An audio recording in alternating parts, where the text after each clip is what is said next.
Well, hello, everybody. Welcome back. I had us muted, just making sure that technically we could get it on without any issues, because you never know. And microphone closer to you. It is beautiful out and bright. Oh, it is. It's beautiful and bright. Alrighty, that's a little bit better. Okay, well, welcome back to Everything Horses and More podcast. How's everybody doing? We finally have some nice, cool, crisp weather down here. Beautiful. Yeah, we're enjoying it. Awesome. And so this week, we are going to be focusing on miscellaneous horse training and instruction. I think it's mostly going to be horse training. Last week, we definitely saw training and instruction, the good, the bad, and the wrong way. This week, we've got quite a few videos that I pulled off the internet that, again, just represent the typical or the norm of misdirection to me, misinformation, misunderstanding.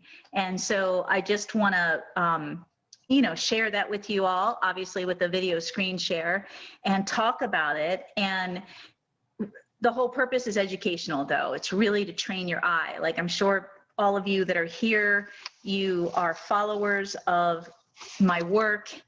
You agree with it. And that's why you're here. So it won't be new to you, obviously, looking at all of this going, oh my gosh, I would never do that to my horse. But it goes deeper than that.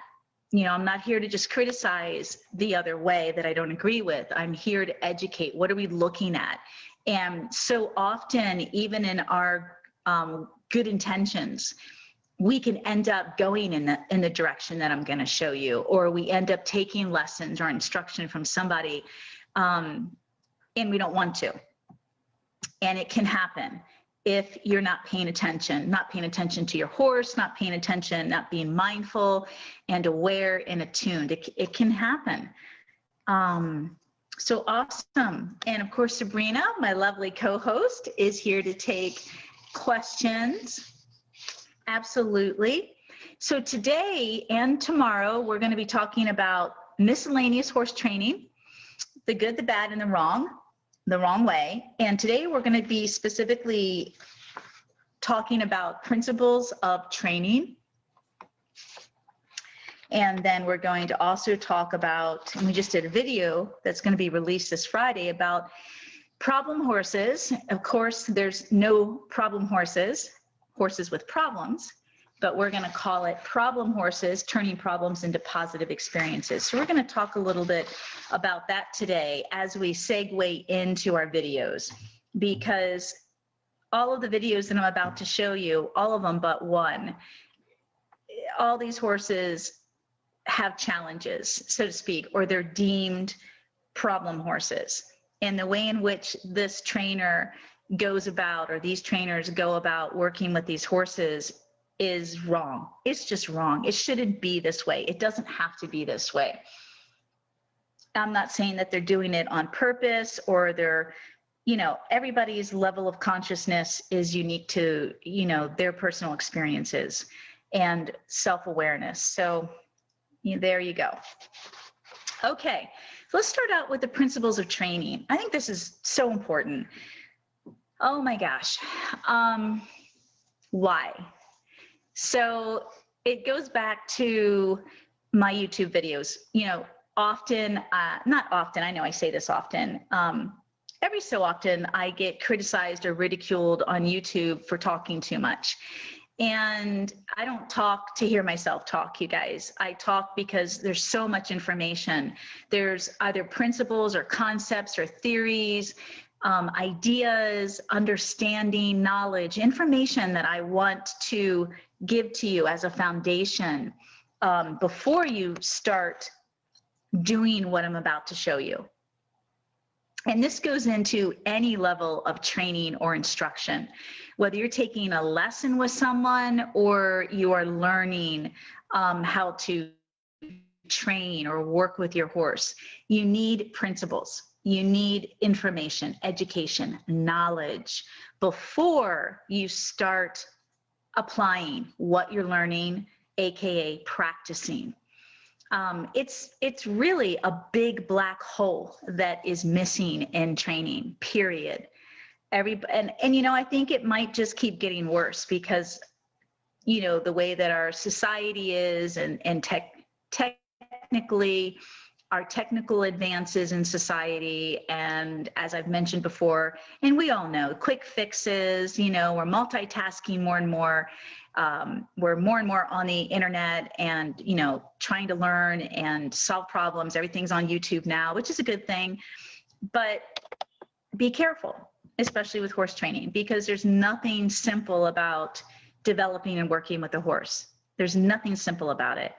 And the minute you start seeing some quick 5-minute tip, or here's even a half an hour video, even the videos I'm giving you, you know, I spend a lot of time talking because you've really got to understand the principles of why I'm doing what I'm doing. What do I want to achieve? What do I want to achieve? And then what are the pieces, the principles? What's the foundation? So I outlined the principles of training. I have 5 specific areas that I teach and that I focus on. And the first one, and they're in this order, would be learn the principles behind the exercise, learn the principles of the technique, learn the principles of the lesson. What are the principles?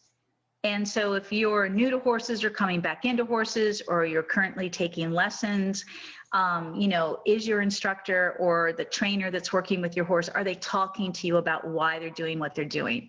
And most specifically, you should always begin from the beginning. And what does the beginning look like? And this is because, yes, Erin, it takes time. It should take time. It's an education. I don't know why we think we can rush this. I think it's just so old and it's so ingrained in us in the United States. You won't get this mentality in Europe. You won't. There's a whole different way of training and perceiving instruction. But in the US, everything is kind of a quick fix. And it definitely has to do with our history in the States, you know, being a younger country and a melting pot. You know, we're a lot more competitive in the States in every which way. That's why they call it competitive dressage and not classical dressage. So learn the principles behind the exercise. What's the purpose? What's the point of it? Principles are fundamental truths that serve as the foundation for a system of belief or behavior or chain of reasoning. So principles are fundamental truths that serve as the foundation for a system of belief. And I'll keep reading. Principles from which other truths can be derived, meaning first you must learn the fundamentals. Let's get down to basics, the fundamental principles, the fundamentals, basics. This becomes your bedrock. This becomes your foundation. So principles are part of your foundation of knowledge and education.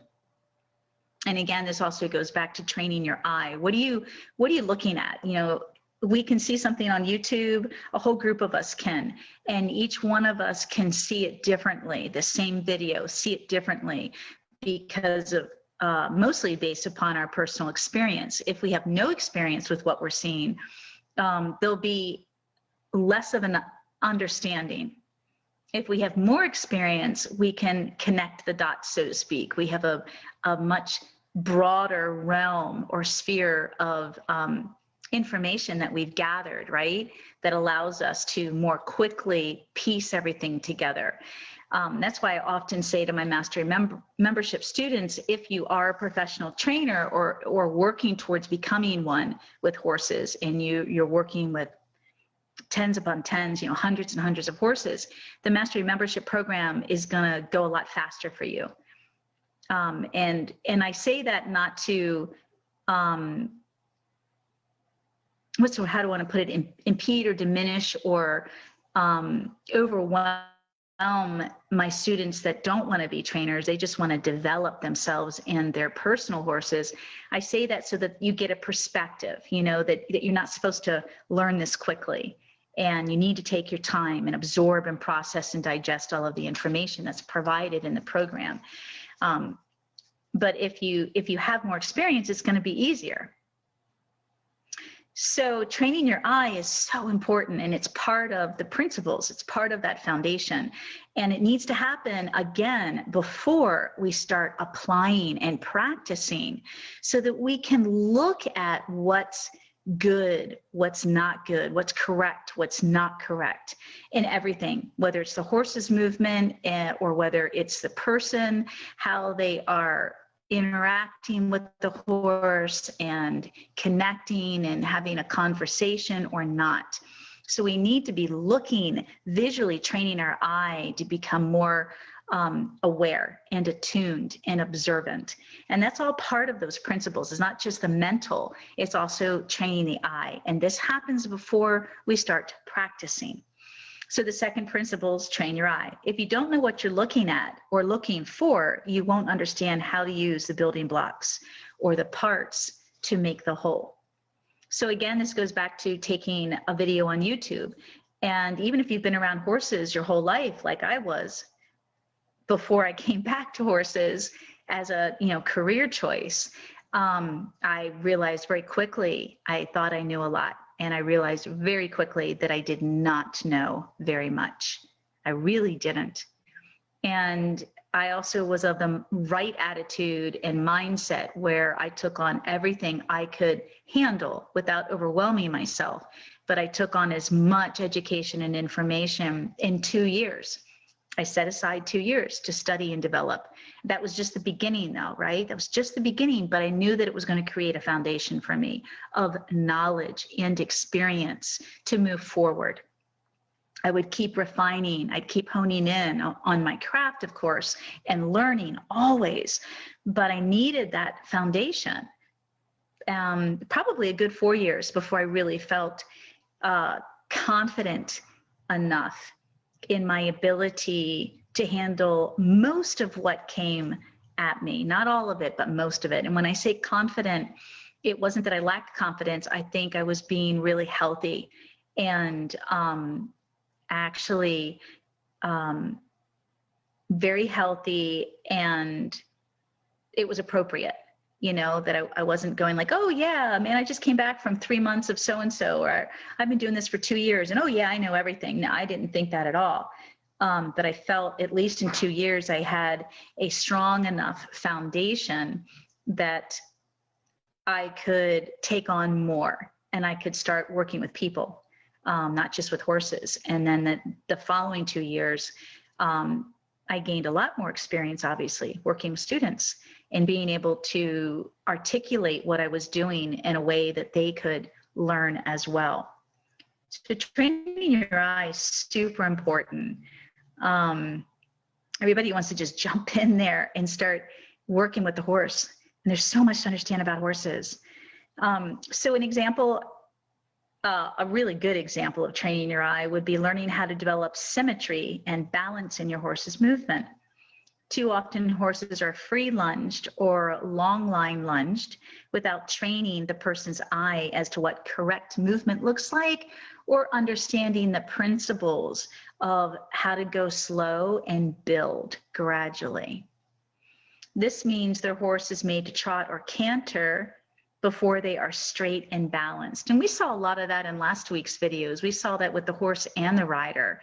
We saw, I don't know the rider's experience so much, but we saw, one horse was unconfident. Both horses were unconfident, but the one horse was, privately owned, and it was a student and her horse taking a lesson. And the horse was very unconfident in his environment, but I don't think he was new to that type of instruction or training, but he was still unconfident. And so, the things that they were asking him to do, especially at the trot, or even allowing him to pick up a canter, he wasn't moving correctly or with relaxation. So when a horse isn't it's like a dance. It's like learning the dance, the steps to a dance, the choreography to a dance. You don't just start going, me just jumping in and start, spazzing out and trying to visually look at someone who knows the choreography and try to mirror that when I don't have strength, I don't have straightness, and I don't have balance.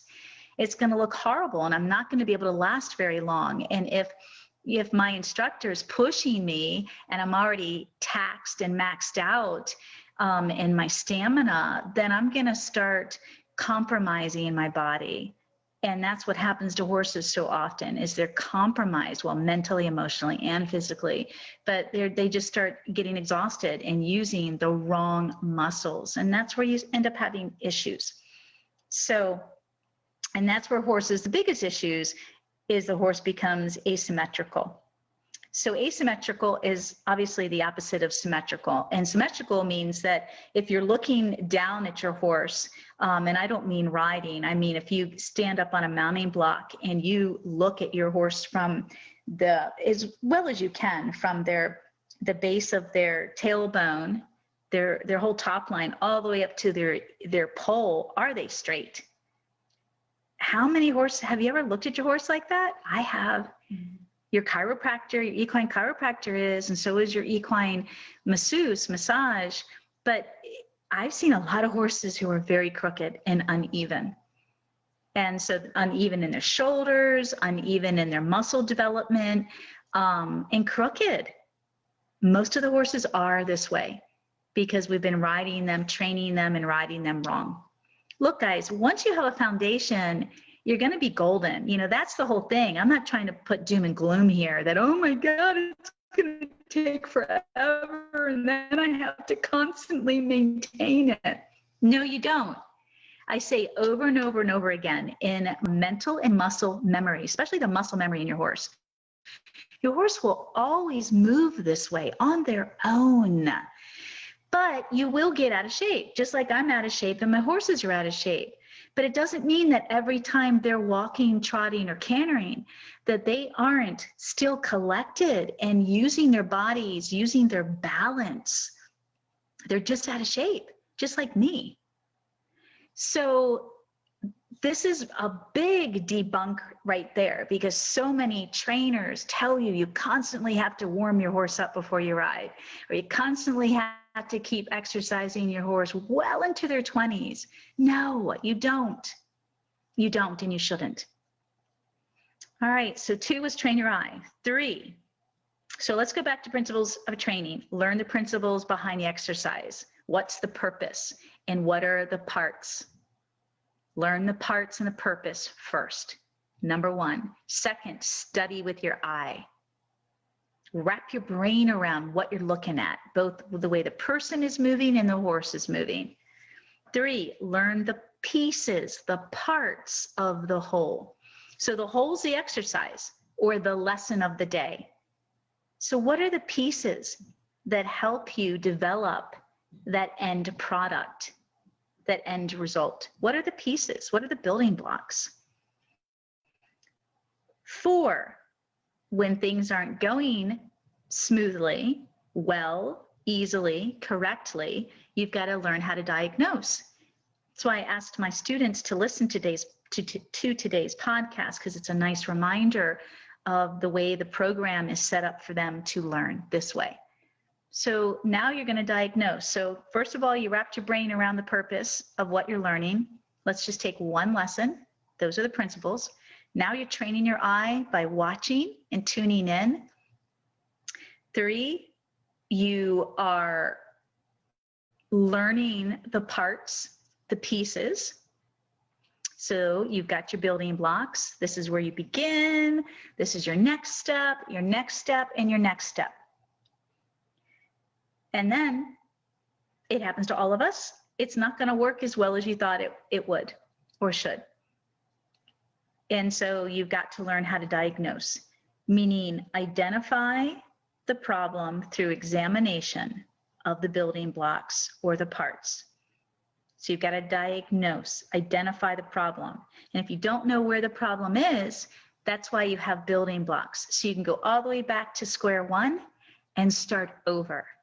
And that will allow you to, now you're tuned in. What's the missing piece here? What's a missing element here? Let me backtrack. I also call this a process of elimination. Let me go backwards, start over, and pay attention, careful attention to everything I'm doing and my horse to see what might not be working. And then the fifth, once you've diagnosed and hopefully found the missing link or the weak link, you're going to take all the building blocks of that lesson, that particular exercise. You're going to combine it or recombine it, put it all back together, go through the exercise. Let's say it's backing up your horse or sending your horse or backing, sending out into a nice lunge. So you went and backtracked, diagnosed all those steps. Now you think you cleaned up or strengthened the weakest links. Now you're ready to go into your lunging exercise. So that's where you combine all the pieces, the knowledge, the awareness.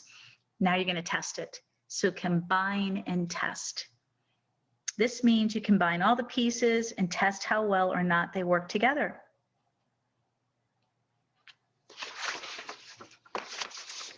I know, it sounds a lot simpler than it is. So before we screen share, we're going to basically, the screen sharing is, I brought up the principles to training because I think at least one of the videos is with me and a horse. And then there's 4 other videos. And there's one video where this blogger, I'm just going to say blogger, she's not an educator to me, but she's a blogger, is talking about Bitless Bridals, and it's great information, good, bad, and the wrong. So, but the other 3 videos that I'm going to share between today and tomorrow, to me, there's no principles. It's just, okay, I need this horse to do X, Y, and Z, and I'm here to make it happen. So that's why I brought up the principles of training, and why we're going to talk about turning problems into positive experiences, which is the absolute opposite of what you guys are going to be watching today. It's really hard to watch these videos. And this stuff is just going on all the time, especially with Clinton Anderson. And I don't know if this one trainer who we've talked about before, I'm sure he does follow Clinton Anderson, at least it looks like it. And then he's got an assistant or a student of his working with this young horse, learning, they're breaking this horse to be ridden. I hate that word. And it's just horrible. It's just horrible that people, it's just horrible. So we're just going to bring more awareness to why it's so bad. All right, anybody have any questions real quick? No, ma'am. All right, let's go ahead and let me get out of, before I screen share, let me get out of, to here. I think this should work, but it might not, you guys. Let me open up this video and you tell me if you can see the video. I can see your computer screen. Okay, so you don't see the video just yet? No, I don't see it. Back to it. Okay. I should hit. Let's close this. That's what I was afraid of. So it's like I have to literally, a new share. No. Let me stop that. That's interesting. All right. Let me stop this, and I need to minimize my screen. There we go. Let me stop the share, and then I'm going to share again. There we go. All right, so we've got that disclaimer again. I know we have a little lag time. So this first video is of a blogger. I'm not going to call her an educator, trainer, instructor.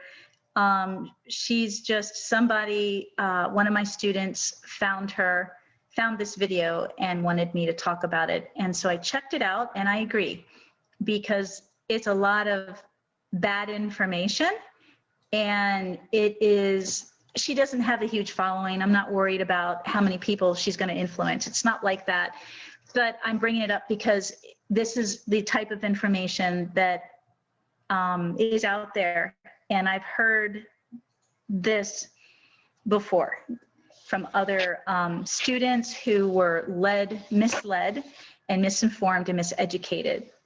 So I'm just going to let you guys listen to this, and then we're going to talk about it. Back to it. If shit hits the fan and your horse takes off and you have a bitless bridle on and your horse is not completely in your rectangle and completely in your control, guess what? The likelihood of you and your horse getting injured is increased tenfold. Again, I repeat myself. I never said you should not ride bitless. I ride bitless pretty much all winter long. I ride in the halter and my lead line. So I'll show you guys in a little bit the setup that I use for that.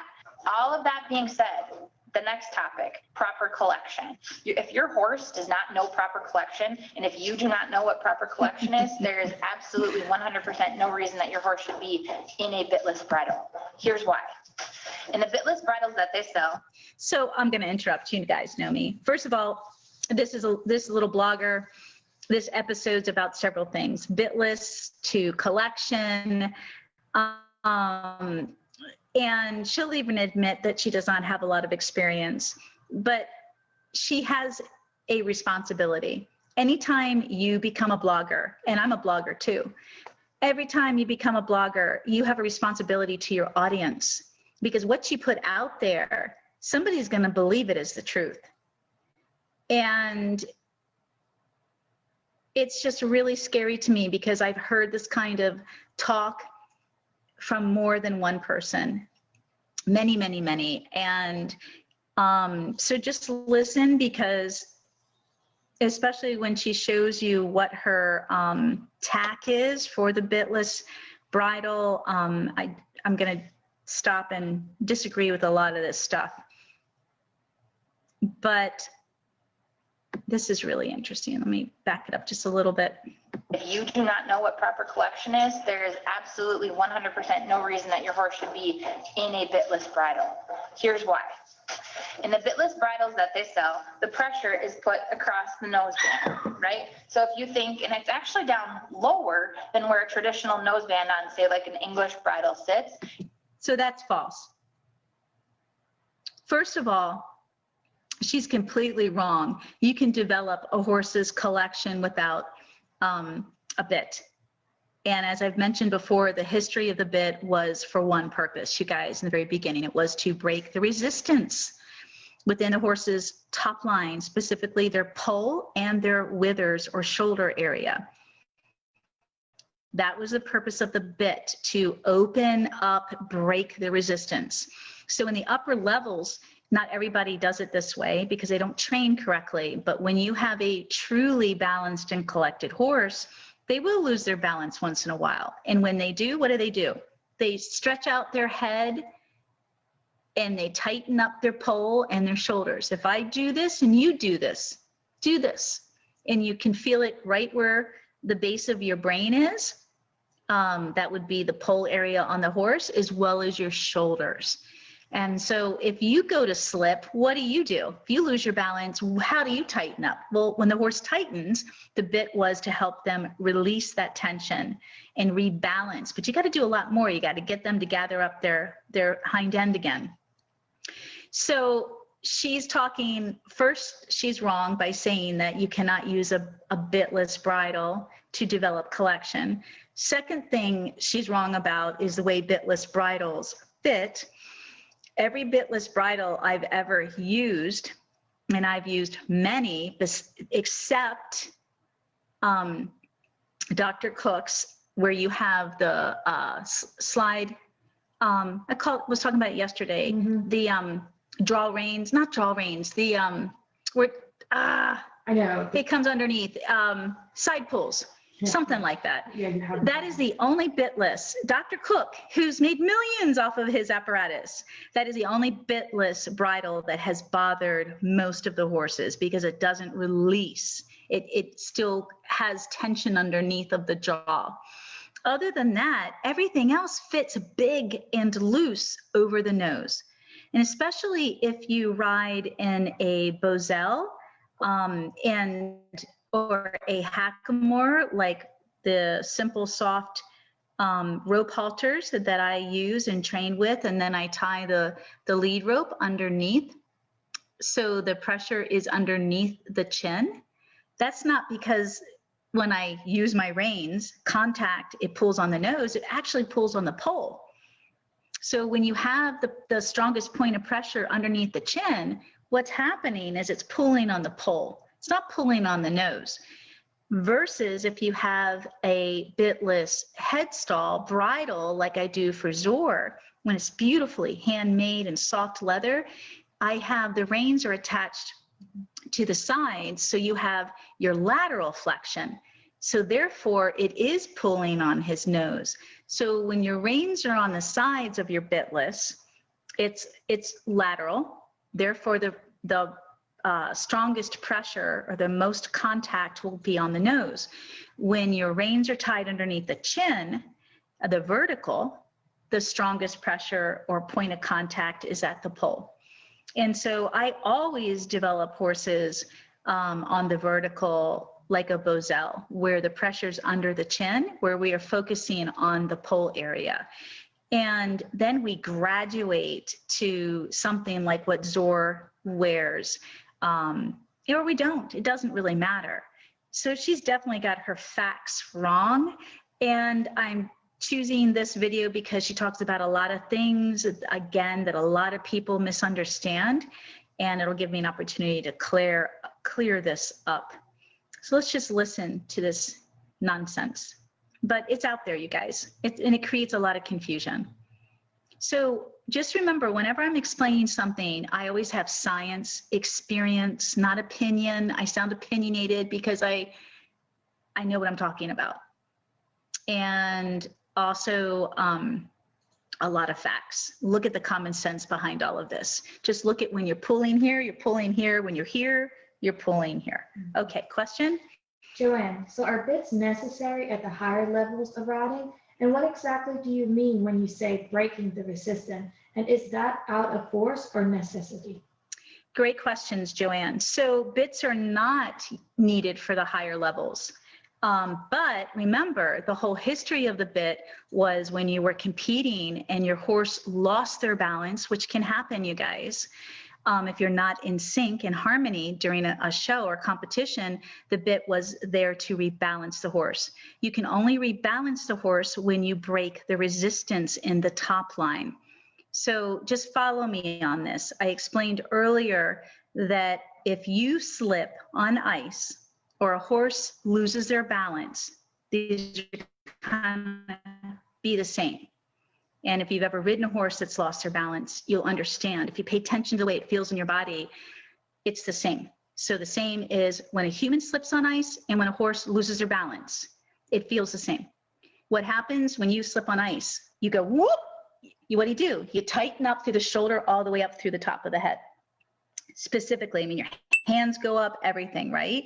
When a horse loses balance, they're losing their hind end, just like we just lost our legs when we slip. So when we lose our legs when we slip, we tighten up here from the shoulders up. It's the same for the horse. When the horse loses their balance, they lose it in the hind end. That means they tighten the shoulder up through the pole. The bit is there to take the leverage off of this. Look at me, this. So then the bit goes, whoop, relax the top line. But that's not going to work if at the same exact moment you aren't helping the horse gather up their hind end again. And in my training, the horse is already doing it. All you got to do is I literally am like a puppet. I've had Zor down on both knees, down on one knee. I've had Lovey trip. And because we take such a long, slow process to develop balance, by the time it happens at a big trot or a canter, the horse is so well underneath themselves. It's just they'll take care of it themselves. And all you do with the reins, like puppet strings, is you just pick up, and the horse is already lifting themselves and rebalanced. So your question, do you make the horse do it? That's a loaded question, because when you're competing, yeah, you know, you're right there with your hands. It's a very subtle, it should be very subtle request where the horse loses their balance and you take the contact and help the horse take that resistance away from here and soften here.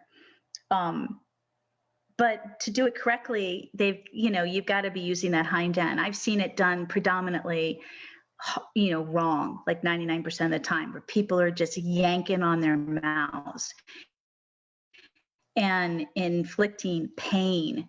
And the horse gets tight and they get real shallow in their stride from the hind end. So the hind end is left way out here while the person's gathering them up in the face, trying to rebalance them and take the tension away. And they're not helping the horse scoop themselves back up. So it's a great question, a complicated question. There's a lot of feel and timing that I'm teaching you guys in the method all the way up, but there is all the way up as far as you want to take this. There is no reason that you should ever have to use a bit to achieve any of this. And there's no reason. My horses, my school masters at their level, and we're bitless, it doesn't matter what kind of bitless bridle we're using. When I feel them tightening and it's within a second, a nanosecond, I'm pushing their hind end more underneath of themselves to rebalance them before I say, okay, push, which is helping them to achieve that level of self-carriage and collection, and then release your top line and release your pull. And if they don't naturally release when I push, then my hands are there to help them. So I hope that made sense, Joanne, but most people make it happen and they're cruel and the contact is so abusive. It just blows my mind. Yeah, I know this is a whole different way. That's why I can't wait for my students to come and work with me, because I'm going to be doing a lot of demonstrations that'll just blow your mind. I mean, I don't show this stuff on YouTube. It's too advanced. I'm not there. I'm just trying to deal with what still needs to be, for me, predominantly talked about. But when you see the lighter stuff and the ease, or how we warm up and get to that place, yeah, it's pretty amazing. It's the way it should always be. You have happy horses, happy, healthy horses. Okay, so Joanne, if I didn't quite answer your question, just, ask Sabrina that, yeah, but I still don't understand X, Y, and Z, and I'd be more than happy to get into detail about it. So let's listen to this blogger. It's set down lower, okay? So now you think that is tied tight, right? It's cinched right down tight, just like on an English noseband, which I also disagree with. Another story. But that is cinched down tight. So you have constant pressure on the horse's face, constant pressure. That pressure never goes away. So she's talking again about the bitless, and the only bitless bridle that I've ever experienced that with would be Dr. Cook's. And his are not made to universally fit every horse. It wouldn't even fit Smokey's Roman nose. I couldn't even use a Dr. Cook. But again, the Dr. Cooks have, Sabrina, if somebody can help me. Yeah, the two straps that come, diagonally underneath the chin, and they're hooked to your reins. So every time you pull on them, they tighten. This is what this girl is trying to talk about. She's just talking about the noseband, which she's wrong. I've never seen I know there's a lot of bitless bridles out there, but I don't use any where you have a tight noseband. But the Dr. Cook's just doesn't release because your reins are attached to the noseband. That's what I don't like about Dr. Cook's. The noseband goes over the nose, and then it comes down diagonally, and then your reins are attached. It's crazy. A lot of horses can't stand them.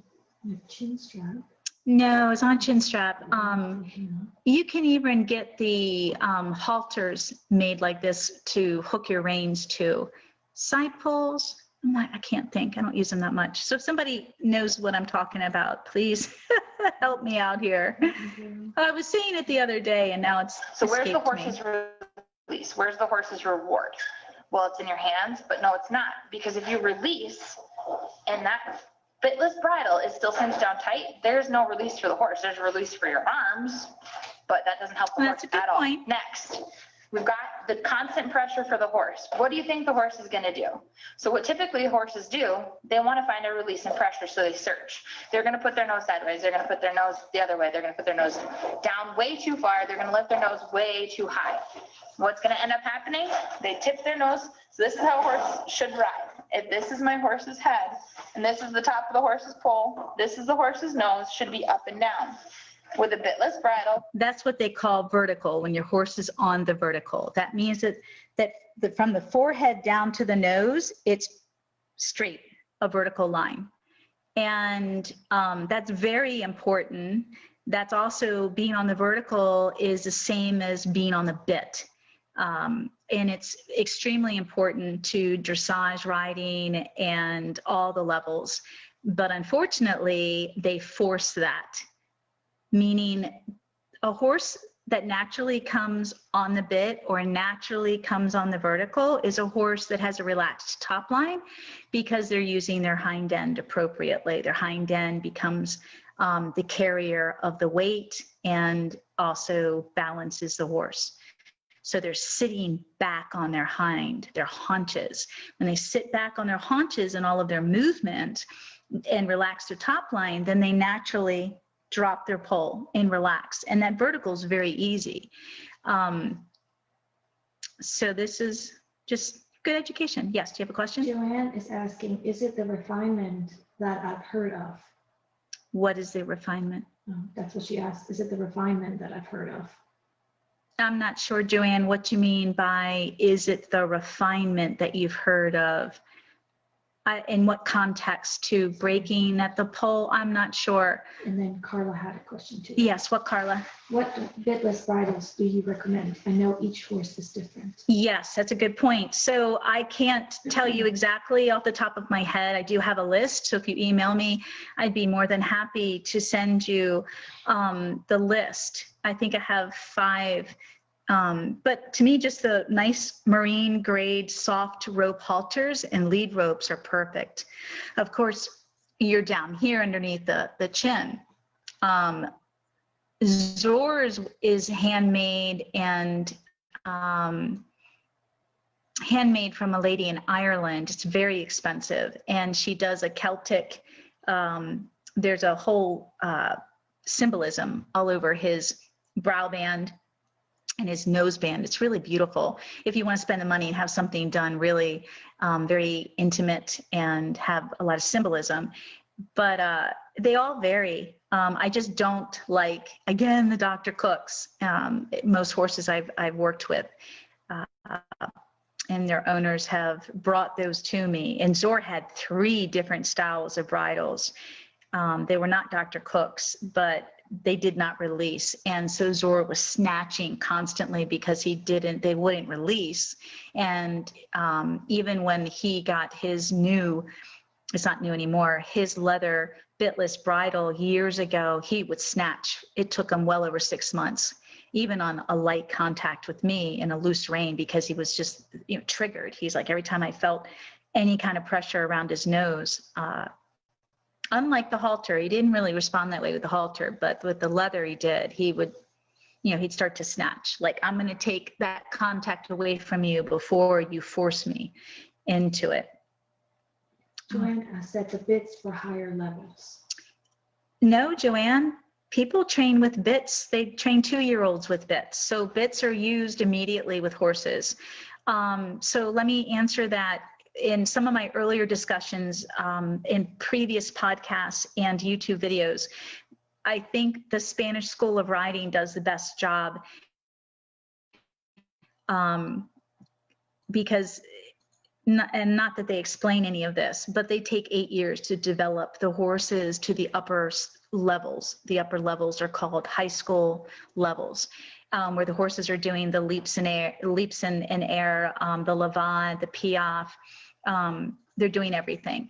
And so they take 8 years to develop these guys. And most of that time, the horse is developed half of the time without a rider.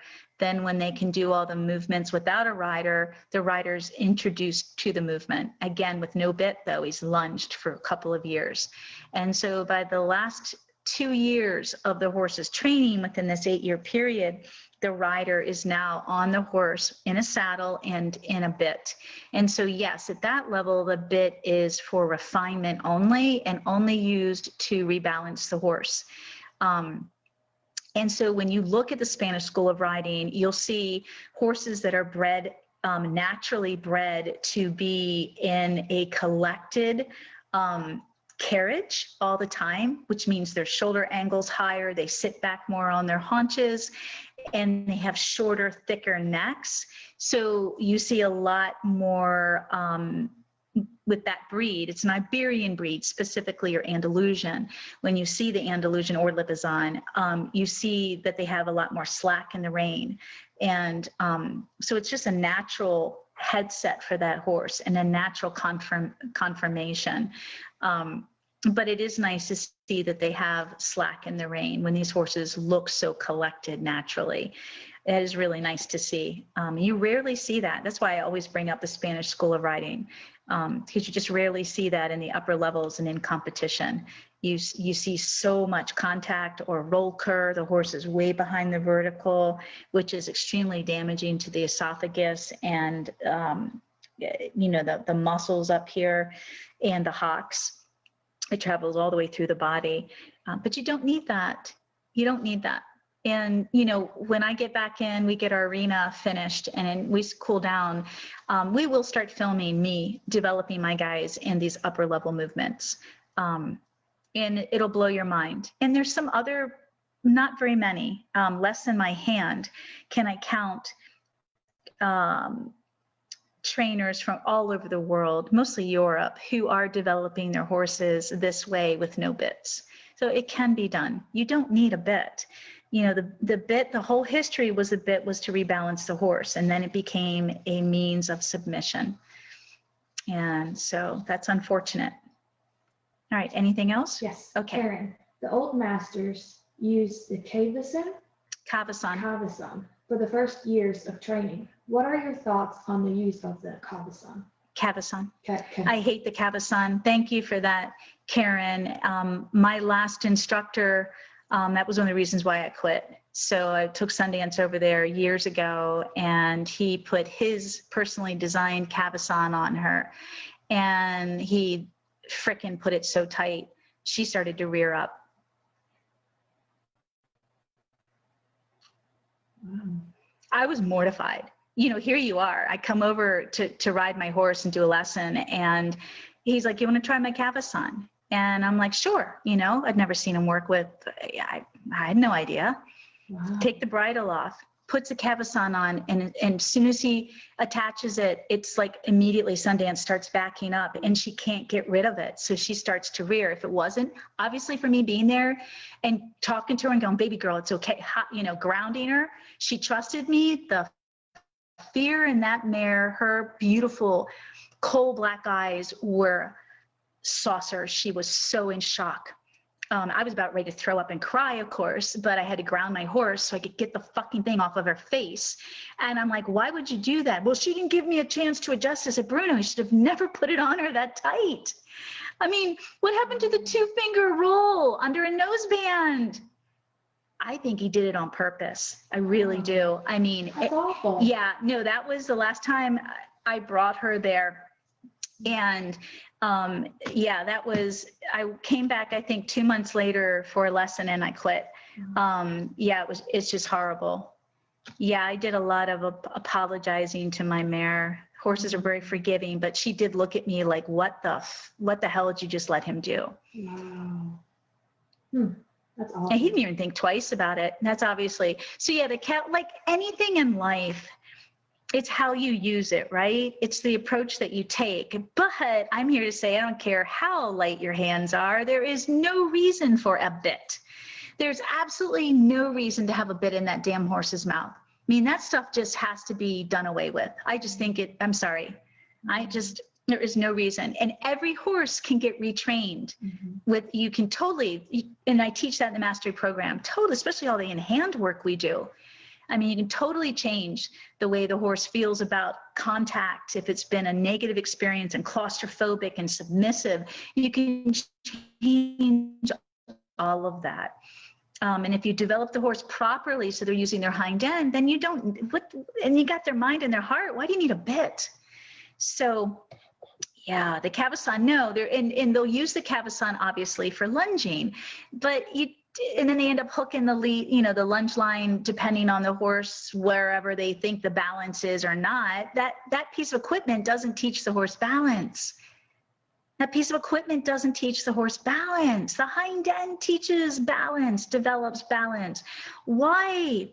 It drives me crazy. Like the videos that I showed last week with that very well-known, she has over 100,000 subscribers on her YouTube channel. She is international. She's a coach. She's a this, she's a that dressage trainer. I could sit there and have this argument with her till we were both blue in the face, and we would both agree that we understood what true collection was, how it's developed, and yet she'd still put the bit in, and she'd still use the cavesson, and she'd still probably use draw reins and all those other mechanical devices to make it happen. Yet we would sit there and argue. I can promise you that, argue about the same things as far as, yes, I know how collections developed. It comes from the hind end, impulsion. Yeah. And I'd be like, then why are you using all these contraptions on your horse's face and in their mouth? It's unnecessary. You even look at the Frisians that she rides, and that's another Iberian horse, has a longer neck. Well, it depends. Some Frisians have very long bodies, short necks. Some have shorter bodies, longer necks. Depends on the bloodline. But, they're also on that vertical. Any other questions? Yes. Second. Curious if you have had any experience restarting a retired Amish horse that does ride and drive. Curious in general. Who's that? I'm sorry, Allison. Allison, yes, Allison. I've worked with a lot of Amish horses. Surprise, surprise, huh? When I had my farm in Maryland and my facility in Pennsylvania. And I restarted plenty of them, whether they were retired, buggies, retired from pulling the buggies, or I would restart them, never for the Amish. These are all horses that people would buy at New Holland. And if anyone's in Pennsylvania, you're familiar with New Holland by Lancaster, PA. So very familiar, even on the eastern shore of Maryland. And so these horses who were used up and done, these previous Amish horses would go to New Holland, and then you'd get somebody, unbeknownst to them, or whether you wanted to retrain them never to pull again, or I would get them to pull again. And some of them would end up putting their owners into horrific accidents, and they'd come to me to be rehabbed. I had 2 rules: no bit and no blinders.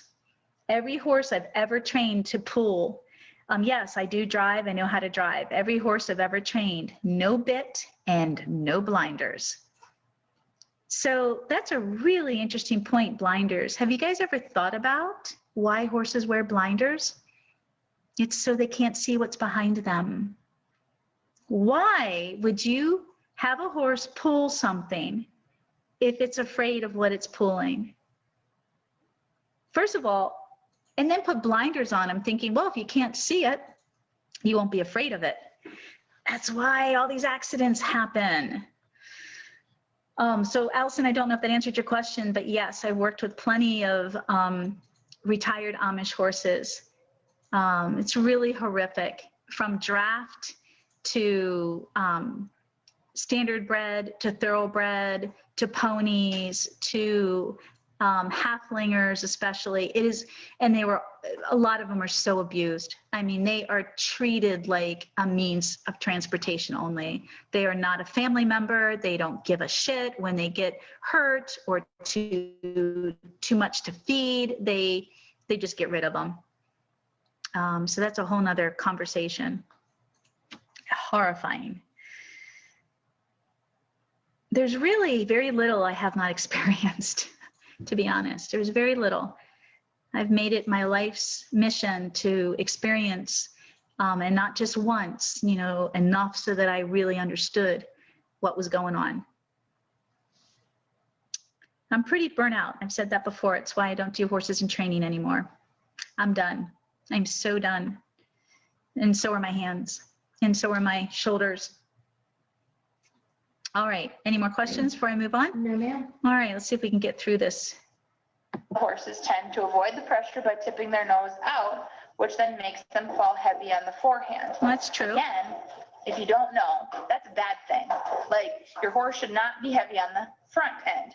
Your horse should operate from behind, which occurs when your horse, the top of their head and their nose is level. It operates from behind, and they use their back end to push themselves forward.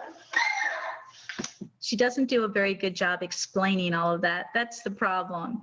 So unfortunately, what happens in this generalization of collection is people start forcing their horses into a frame. So how many of you have heard about put your horse in a frame, have ridden that way, and that's all through contact. So nobody cares about the hind end. They just want the horse to be on the vertical, break at the pole, and give you that pretty bend in the neck. And that's a frame. That's being on the bit. And as long as they look pretty, they don't care about what happens behind the rider, the back end of the horse. A horse will naturally come into that frame when they are in self-carriage, true carriage and true collection. It'll naturally happen. She's just not explaining it very well because she doesn't know it. And that's the problem. Then you get someone like her who becomes a trainer. And that's it. That's exactly what I was missing. I couldn't think of. She is the perfect example of your backyard trainers. And these guys are predominant. They are everywhere. Yep, so this is somebody that has little experience, a lot of opinion, and because she's opinionated, people think she's confident and she knows what she's talking about. But she has little experience, and she's either physical experience herself or she's been watching other videos, and she only knows what she knows. She doesn't know what she doesn't know. And all of our awareness and consciousness, our ability to be true, attuned, is based upon our experience for the most part, predominantly. So it doesn't always happen that way. A lot of people can experience a lot of things and never really get it, not catch it all the time. But most of the time, the more we experience something and the more we experience the same thing over and over again, then we identify patterns, we understand it, we recognize it, and so forth and so on. So this is unfortunate, yes. Claudine would like to know, is it any good reason to use blinders? Claudine, no, there's no reason to use blinders. The reason why people use blinders with driving buggies and carts and wagons and whatnot is because, number one, my great-granddaddy did it. I'm not going to break, it's just people don't question it. They just don't question it. And also, it's part of how you're supposed to be judged. So if you go into any kind of competition with your carriage horse, you're supposed to have blinders on. Well, why do you have blinders? They have blinders because the horses are petrified. Every horse that I've ever rehabbed that was a carriage horse, doesn't matter if it was Amish, they were petrified of what they were pulling. And not all of them had accidents. Some of them, they had major accidents. And of course, they ended up seeing what they were pulling and it was chasing them. So it makes no sense. Allow the horse, just remember, you're in their blind spot when you're driving horses, riding horses. You're in their blind spot. They literally have to turn and cant their head, their eyes to see you when you're riding and when you're driving them in a carriage. Let them see you. Let them connect with you. Let them know, feel you there, look for you. Because if they can't find you and they don't want to connect or know how to connect, when they get spooked, that instinct overrides everything. And then you have fight and flight. It's horrific. It's absolutely asinine. This is my experience. This is my opinion. I would love to hear yours, and because I don't understand why so many people out there just avoid that part of horsemanship. Back to everybody saying that I hate bitless riding. Not true. This is what I ride in pretty much all winter. So let's go back to this is what she rides in. So I'm going to be the first person to tell you never buy one of those pieces of shit halters. Back to everybody Let's saying get there. that I hate bitless riding. Not true. This is what I ride in. So why do I hate this particular rope halter?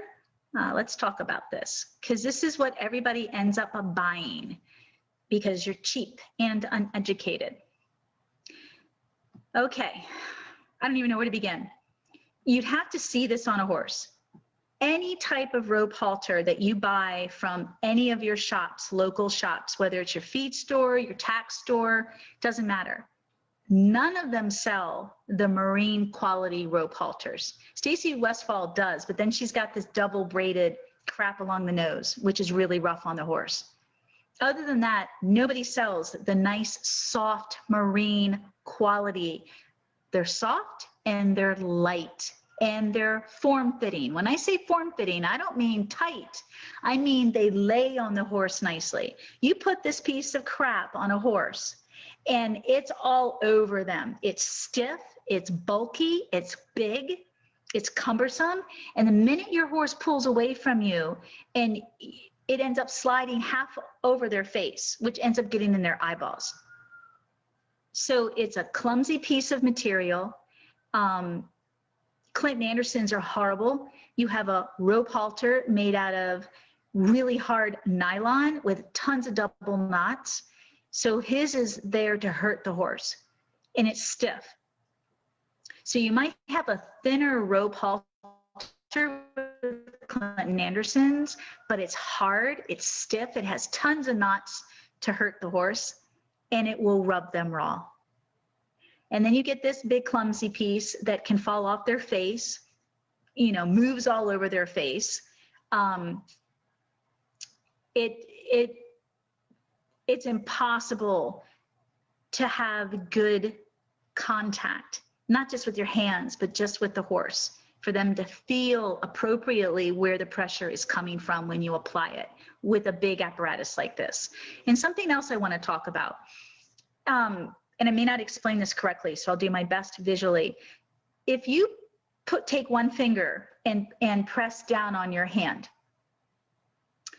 take one finger and press down on your hand. Now take 3 fingers and press down on your hand. Which of the fingers, the 1 or the 3, are you going to feel the most? Which is going to be the strongest? 1 finger or 3 fingers? 1 finger or 3 fingers?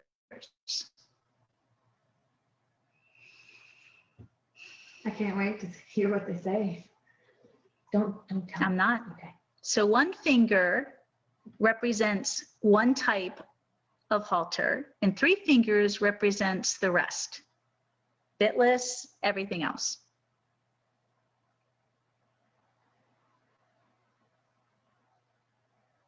And it has to do with the amount of pressure that is applied. One. Everybody's saying 1. So if you were to look at this halter in this video up against a nice soft marine quality halter that I used, you'd visually see a difference, more clumsy. And so what happens is the horse doesn't feel this as effectively. That's why they don't feel nylon halters well. And even your bitless bridles, not every horse is going to respond well to. That's why I start every horse out in a soft marine quality rope halter. to sensitize them to pressure, to sensitize them to pressure. When they get light and responsive, then we can graduate to anything that we want, because they're so tuned into your seat and you, and you're not in their face. Oh, God, drives me nuts, this lady. Going along. Any type of pressure they get. So look how big that noseband is. You think that that's going to fit a nice narrow nose? I mean, that thing, at least around the nose, could fit Big Zor. Or when you pick up collection, right? When you pick up collection. When you pick up collection, she keeps talking about, you should be picking up contact, not collection. Oh, Lord. The reins up. Look how floppy and loose this is. It just sits there. It doesn't cause the horse. So she's wrong. So here we go. We've got the lead rope, the purple lead rope attached to the purple halter, just like mine, where here you go. It's underneath the jaw. And right here, it's underneath the jaw. So she's saying that it's loose when you pick up collection with the rein, that the horse doesn't feel anything back here in the poll. She's saying all they feel is on the nose. She couldn't be more wrong. So that tells me her horses don't accept contact and are constantly pushing through or evading and avoiding. Oh my gosh, what a mess. Or down, or when you pick up collection, right? But if I'm holding the reins up, look how floppy and loose this is. It just sits there. It Because doesn't it's a cause piece the of horse shit. to have any type of reaction.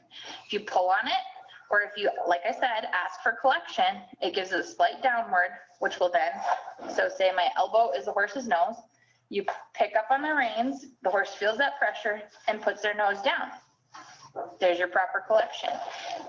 Oh, sorry, I was looking at the screen. Oh my There's your God. proper Okay. collection. So listen, guys, I know you're probably going nuts watching this video, but one of my students, I mean, she's practicing my program and she's like, she knows better, but this is the shit that's out there in various forms. This is insane. Oh my God. This does not cause constant pressure on your horse's face. That is true. The other options that you would have is a side pull. Those are, I've had success using yes, those I was before. correct. I had one mare That was correct. It's a side pull is what you call it on Dr. Cook's. And most of the horses I've ever ridden in hate that. They hate it. It doesn't release well. And like I said, there's just one fit for all horses, which is insane. I actually got asked to take over Dr. Cook's. That's the irony. A mutual friend was telling me that one of the major distributors was selling it, distributor, not Dr. Cook, going out of business up in New England, and you know, it was Bitless. And I was like, sorry, but I can't stand these bridles. Most of the horses don't like them either. Good quality leather, and they were beautiful, beautifully made. That in all the time when she was older, because she was old. She didn't really need a bit in her mouth at that point anymore in her life, and we were just doing like, lazy trail ride stuff. If you're riding in a basic rope halter, now I'm gonna say not a nylon halter. Nylon halters are a whole nother topic, but they also have constant pressure on the horse's face, whereas a rope halter does not. But that's another topic for another day. Oh, So, please, I can't wait. rope halter, Bozell, that's another good one that does not hold constant pressure on the horse's face. And also, like I said, a correct fitting side pull. Those three options don't have that constant pressure of the bitless bridle that they market today. She is wrong.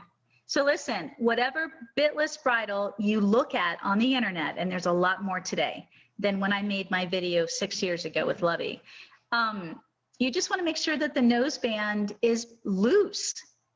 The golden rule, even when I grew up with bits and your typical English headstall, You want 2 fingers. You want to get 2 fingers down there. It's plenty, if not more. And most of the time, the head stalls are much looser than that. You can get your whole hand in there like this. And that's, I mean, we don't want the noseband to be tight. We're not trying to control the horse. If you're going to go bitless, the control means you've got a relationship. Your horse is a thinking, responsible partner. You have all the ingredients to develop that ability to control them because they care about you, right? And they're tuned in to the subtlety of your thoughts, your actions, your aids. The reason why people ride with bits is to control them. We don't want to control our horse by means of force and submission. Okay, I'm just using the word control. I think you guys get it. We want to be able to ride in true unity, mind, heart, and body with our horses. So when you get to that level, you shouldn't have to ride in anything, right? Maybe a neck rope. Oh my gosh. So she's full of shit. You just have to pay attention, use your common sense, really look at your equipment and make sure that it looks big enough. And does the size fit? Do they have different sizes? Because as I keep talking about Dr. Cook, Smokey was my beautiful black quarter horse, and he had a beautiful Roman nose. It wasn't that big, but it made it a little more challenging when you fit a head stall on him. And Dr. Cook's did not fit at all. So there's no one size fits all. The loose bitless bridle, because I know y'all gonna come at me for that. Your control is gonna be limited, and then they have this strap that goes up under the nose. So when you pull on that with your reins, you think about that pull. So if there's that strap that goes underneath the chin of the horse and it pulls up, where's your horse's head gonna go? Just think. Just imagine if somebody put something under your chin like this and they pulled, your head's gonna go up, which again pops you out of. Those are good points though. I definitely validate those points. Your horse, if the pressure doesn't release itself, your horse is going to be looking everywhere for that release. And immediately they're going to come up or they're going to snatch and push out. So just pay attention to whatever you're using, how your horse feels about it. And, you know, does it fit right? Does it look right? Is your horse okay with it? The collection we talked about. So I've seen a lot of people fight with their horses. If the horse doesn't like the bit, the horse doesn't like the way the bitless bridle fits, and they start snatching, they just go nuts on them and they punish them, absolutely punish them. Are we good? No. Oh, that's my opinion. This is not based on hours and hours and hours of research. We know nor that. is this based on me actually owning any bitless bridle, because I don't. We know I that. absolutely don't. But I absolutely think that the fad is ridiculous and there's not a lot of common sense tied into it. All right, we're going to save the rest of the videos for tomorrow, you guys. So we've got basically 50 more minutes. So let's save that. I did a lot of talking today, and tomorrow we're going to be looking at real quick one of our favorite guys we like to talk about, another one of our, I don't know, general horsemanship. I don't know what he classifies himself as. Maybe we should do some research. I don't know if it's natural or general. All of his horses, though, are always tight and stressed. Hard to saddle horse. Pardon? Hard to saddle horses. Though. Yep, this is a hard to saddle. Yeah, I've got that. So this video is hard to saddle. The next, so here's your problem horse number one. The next is Colt starting the Cinchy horse. So this is lovely. Let me go back to this one because I think this is where he hobbles the horse. Mm-hmm. So this horse is hobbled, you guys. The hard to saddle horse is hobbled. Let me show you his hobbles. This is insane. And this is, I have been asked this question often. Caroline, what do you think about hobbling, and would you do it? And I'm always mortified. I have to really bite my tongue before I respond in my emails. So watch this real quick. This is his way of teaching the horse to saddle.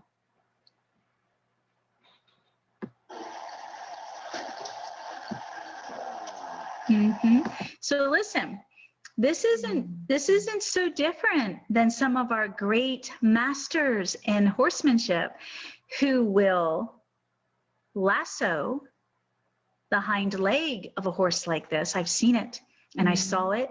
Guess who I saw before he died? Ray Hunt. And I almost started screaming, but my girlfriend and I started crying. And you had 100 people there auditing and probably 20 people in his starting young horse clinic.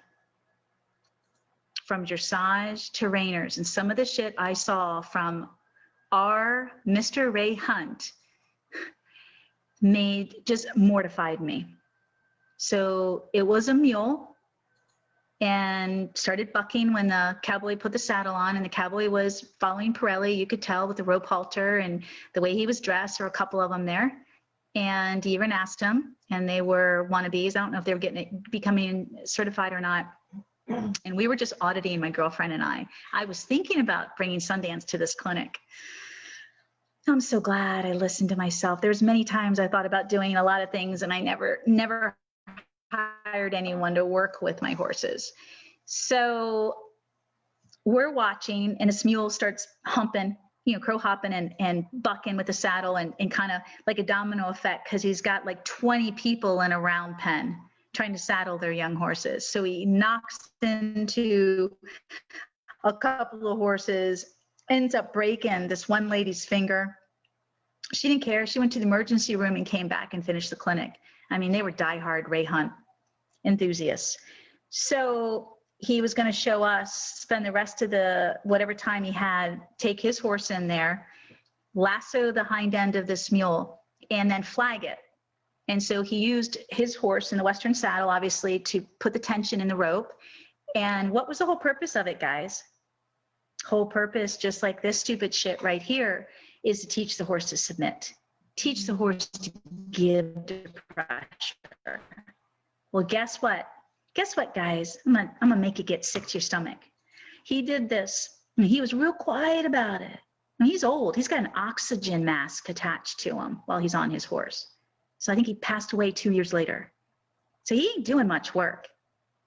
He's just taking that stick with that flag, spooking the mule. So the mule kept trying to move away, and then he's pulling on his hind leg with the lasso. Remember, he roped his hind leg.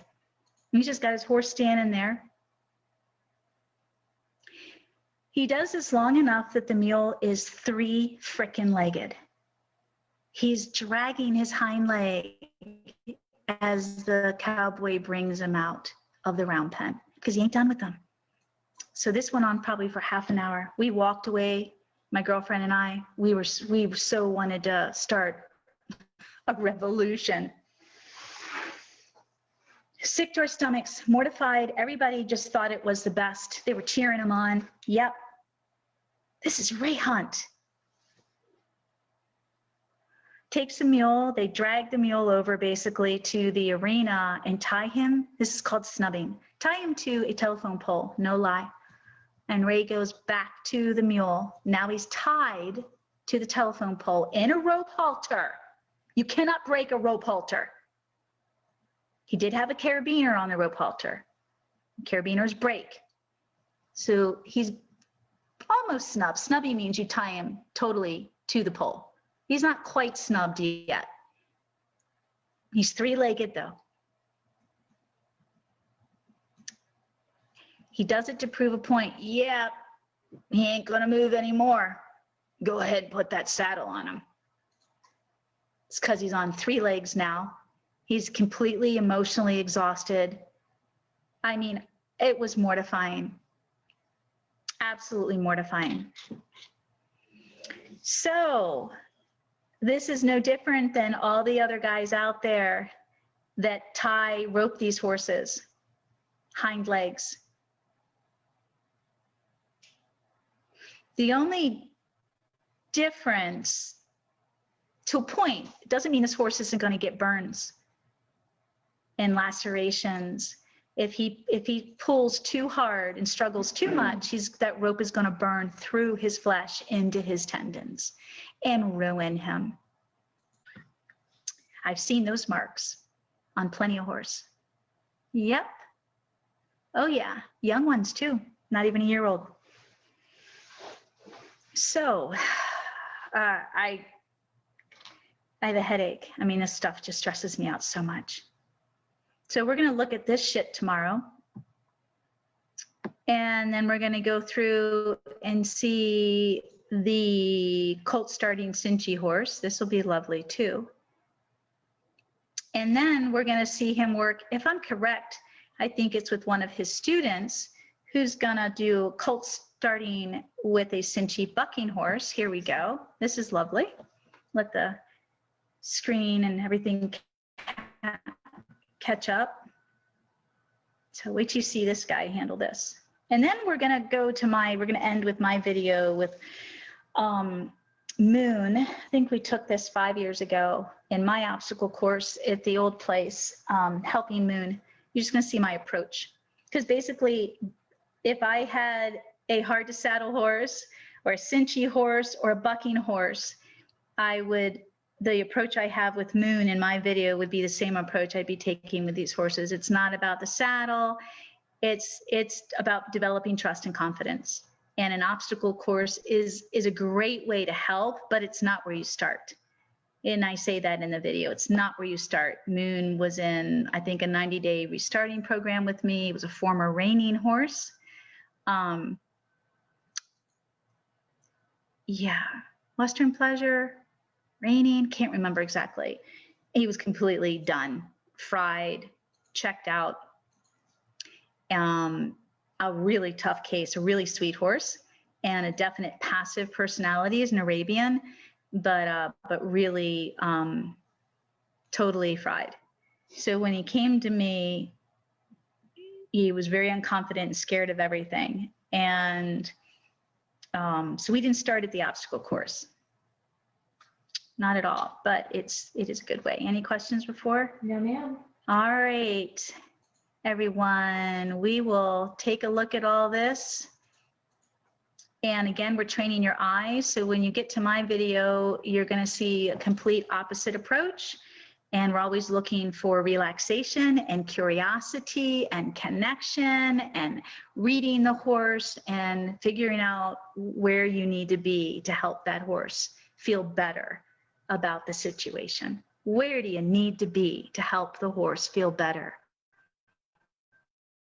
God bless it. I can't believe these people. Where do you need to be? If that mule had been mine in that Ray Hunt clinic and started bucking, I would have asked, I probably would have seen it before it happened and told them to do X, Y, and Z. But I would have politely asked them to remove themselves from that small group. I would have never put 20 people in a round pen for saddling Colt starting to begin with. I'd be spread yourselves out in the big arena. But horrible. I think the number one thing, like I just said, is where do we need to be for it to be okay for the horse? What's in it for the horse? What the fuck is in it for the horse? Breaks my heart. So thank you all for being here and caring and helping to spread the revolution.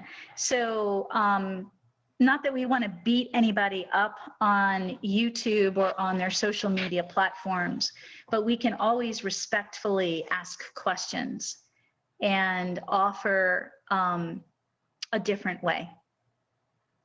And that would be my approach if I were in your shoes. As a professional, I'm already doing it, here, where I've got a lot of balls and a lot of responsibility. I'm not going to hide behind my name on social media and start ripping people up in their comments, in the comments area. No, I'm going to face it right here. I'm going to give you facts and common sense and sensitivity to why I wouldn't do it that way. But for you guys, as long as you're polite and respectful and use facts, you have a voice. And if you really want to make a difference, y'all are going to have to start speaking up about this and changing the platform, changing the way people are getting away with this. Ask questions. You don't need to be stupid or mean. I would never want that. You know, I would never want that. But this needs to change. It needs to change. Why are you doing it that way? And the horse looks horrible. What do you mean? Oh, it's fine. Really? He looks horrified. There's total tension in his body. This is dangerous. It doesn't have to be this way. Why do you do it this way? There's a better way. There's a gentler way. There's always a better way.